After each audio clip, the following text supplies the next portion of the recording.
बिस्मिल्लाहिर्रहमानिर्रहीम, अस्सलाम वालेकुम। PMLN की नई गवर्नमेंट ने बिलाखिर 3 माह बाद गुजरात में नए DPO को पोस्ट कर दिया है, मुस्तनसर अता बाजवा। इससे पहले 1.5 साल इंटरिम सेटअप में यहाँ 2 DPOs ने सर्व किया, सैयद असद मुज़फ़्फ़र और अहमद नवाज शाह, और उन्होंने वो असाइनमेंट जो उनके ज़िम्मे थी वो यकीनन पूरी की होगी। लेकिन इस 1.5 साल में पुलिस का इमेज काफ़ी डैमेज हुआ, इसे बेहतर बनाने की ज़रूरत है। मुस्तनसर बाजवा इससे पहले DPO की हैसियत से उन्होंने सर्व नहीं किया, ये उनकी पहली पोस्टिंग है एज आ डिस्ट्रिक्ट चीफ़। अब ये उनका टेस्ट भी है और उनके लिए चैलेंजेस भी होंगे। हमारी नज़र में उनको 5 चैलेंजेस दरपेश होंगे। सबसे पहले जो चैलेंज है उनके लिए, ये चूँकि कोलिशन गवर्नमेंट है, ऊपर सूबाई हुकूमत PMLN की है, लेकिन गुजरात में प्रीडोमिनेंटली यहाँ PMLQ है। 8 में से 7 MPs PMLQ से ताल्लुक़ रखते हैं और 4 में से 2 MNA तो बराह रास्त PMLQ की तरफ से आए, और एक MNA चौधरी इलियास का भी कहा जा रहा है कि वो PMLQ को ज्वाइन कर चुके हैं, लेकिन अभी तक ये वाज़ेह नहीं है। इस तरह यहाँ प्रीडोमिनेंटली PMLQ है, और जो कोलिशन का फार्मूला है उसमें भी यहाँ PMLQ की लीडरशिप की ही बात और डायरेक्शन सुनी और मानी जाएगी। लेकिन PMLN गवर्नमेंट सूबाई हुकूमत उनकी है और यहाँ PMLN की बड़ी कंसिडरेबल और भारी प्रेजेंस मौजूद है, उनकी भी पॉलिटिक्स है, उन्होंने भी लोगों के काम करवाने हैं।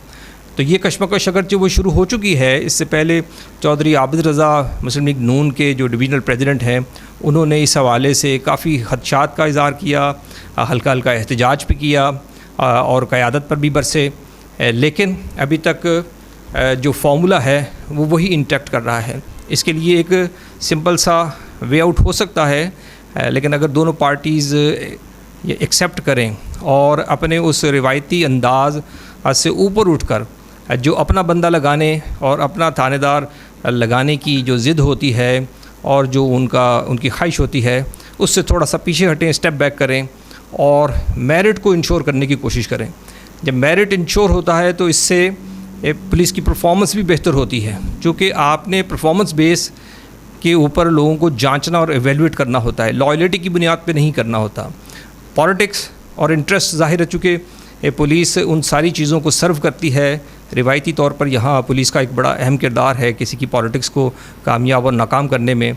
तो अगर ये दोनों पार्टीज़ जो गुजरात में हैं ये इत्तफ़ाक़ करती हैं कि हमने मेरिट को इंश्योर करना है, तो भी शायद कुछ बेहतरी आ सकती है।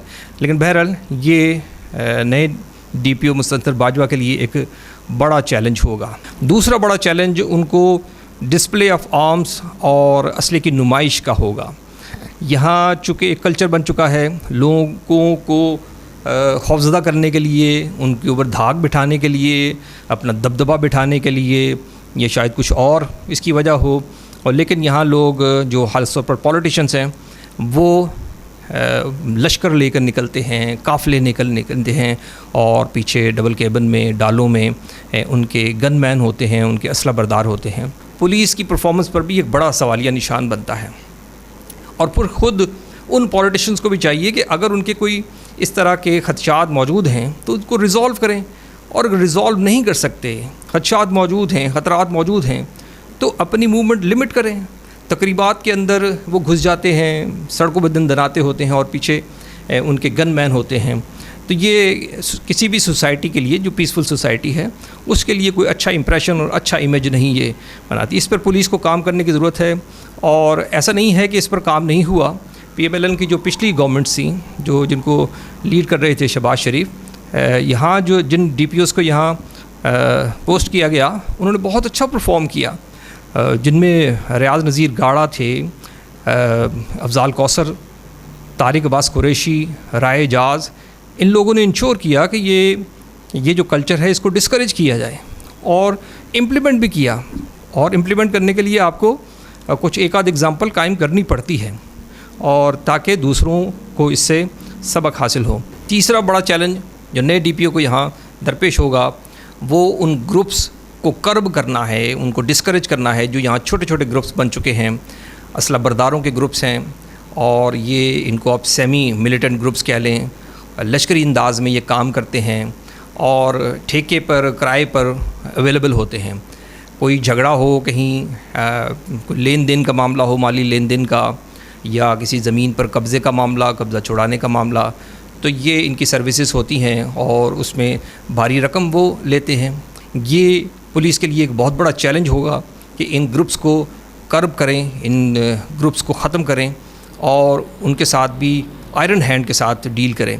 और ये ग्रुप्स कुछ तो उन्होंने अपने आप को पॉलिटिशियन जाहिर किया हुआ है और पॉलिटिक्स का लेबल लगा रखा है कि हम सियासी ग्रुप हैं, और कुछ लोग ऐसे हैं कि जो ख़ुद को सियासी तो नहीं कहते, लेकिन ये सियासी डेरों से मदद ज़रूर हासिल करते हैं और सियासी लोग उनकी कहीं ना कहीं उनको रेस्क्यू कर रहे होते हैं, उनकी मदद कर रहे होते हैं।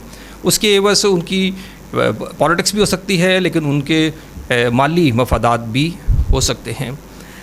और जो इसी की तीसरी किस्म है वो पुलिस के साथ मिलके, वैसे तो पुलिस के साथ मिलके सारे ही करते हैं, लेकिन ये जो तीसरी किस्म है ये किसी सियासी डेरे के साथ वाबस्ता नहीं होती, ये सिर्फ मकामी पुलिस के साथ वाबस्ता होती है। पुलिस के जो ऑफिसर्स हैं उनके लिए पार्टियां करते हैं, उनकी दावतें करते हैं, उनके लिए मौज मस्ती का इंतज़ाम करते हैं, और उनको जो क्लाइंट्स हैं, जो गाहक हैं, जो शिकार हैं, वो भी फराहम करते हैं और फिर दोनों मिल के ये अपना बिज़नेस चलाते हैं।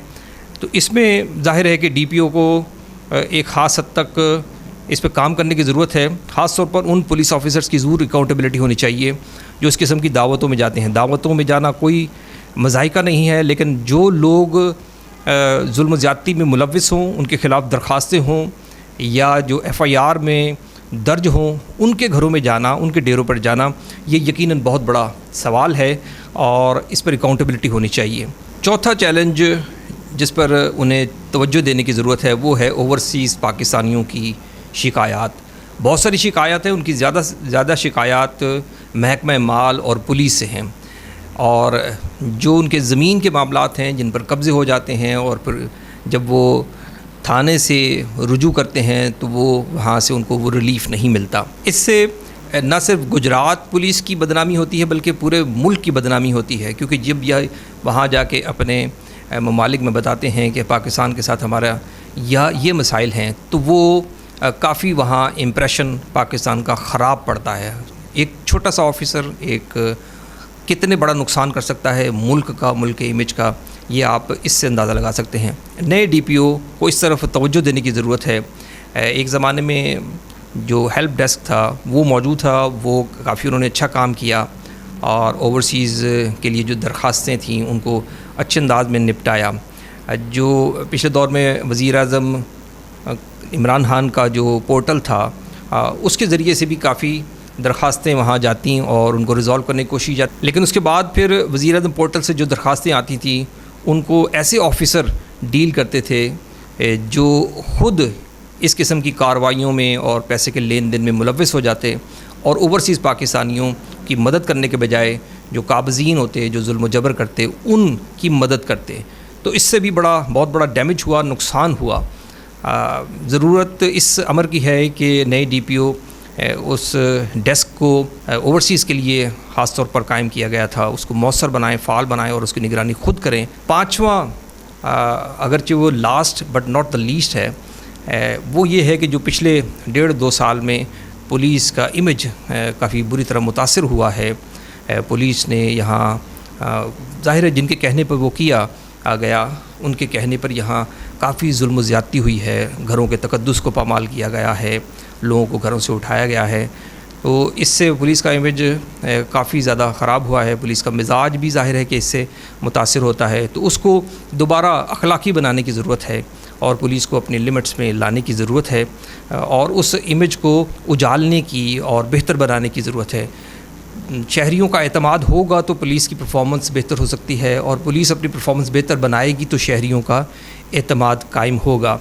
इसके लिए एक इदारा CPLC का भी बना था। इस तरह के इदारे शहरियों को मदद देने में काफ़ी मौसर किरदार अदा करते हैं और पिछले CPLC ने किरदार अदा भी किया। उनके जो 2 अंदाज़ थे काम करने के, जो 2 लेवल थे या 2 प्रॉन्ग थे, एक तरफ तो वो जो छोटे मोटे डिस्प्यूट्स होते हैं शहरियों के, उनको वहीं रिज़ॉल्व करने की कोशिश करते थे थाने के लेवल पे, चूँकि उनको सारा पस मंज़र भी पता होता था, वो इन्वेस्टिगेट भी कर लेते थे, और चूँकि उनका पॉलिटिकल या माली फ़ायदा उसमें नहीं था, इसलिए उसको रिज़ॉल्व करने की कोशिश करते थे, और वो रिज़ॉल्व हुए भी, लोगों को काफ़ी इस पर रिलीफ मिला। ज़ाहिर है कि जब पुलिस के पास जाते हैं तो लोग एतमाद की वो फ़ज़ा नहीं होती, और फिर पुलिस खुद भी बहुत ज़्यादा ओवरबर्डनड है। दूसरे केसेस में जो फौजदारी क्रिमिनल केसेस हैं, पुलिस को उस पर तवज्जो देनी चाहिए। जो छोटे मोटे लेन देन के मामले, लड़ाई झगड़े हैं, ये रिज़ॉल्व हो सकते हैं और इससे सोसाइटी में बेहतरी आती है। दूसरा बड़ा जो CPLC काम करती थी, वो पुलिस के जो इंफ्रास्ट्रक्चर में कमियां हैं, कहीं वॉशरूम नहीं हैं, कहीं वेटिंग रूम नहीं हैं, उनको भी वो अपनी डोनेशंस के साथ बनाने की कोशिश करते थे। एक प्रोजेक्ट बड़ा अच्छा शुरू हुआ पुलिस हॉस्पिटल का, लेकिन वो बीच में रह गया। इस तरह के इदारे जो शहरियों और पुलिस के दरमियान अच्छे मरासिम पैदा कर सकें, एक एतमाद की फ़ज़ा पैदा कर सकें, इससे न सिर्फ शहरियों को रिलीफ़ मिलता है, शहरियों को इसमें काफ़ी मदद मिलती है, और वो कंफर्टेबली लोगों से जाके इंटरेक्ट कर सकते हैं, और दूसरा पुलिस का इमेज बेहतर होता है, सॉफ्ट इमेज बनता है। पुलिस हमारा इदारा है और इसको हमने ओन करना है, लेकिन पुलिस को भी अपनी उन खामियों, ख़राबियों और कमियों को दूर करने की ज़रूरत है, और हम जो नए आने वाले DPO हैं उनसे तवक्को कर सकते हैं कि वो इस हवाले से ज़रूर काम करें।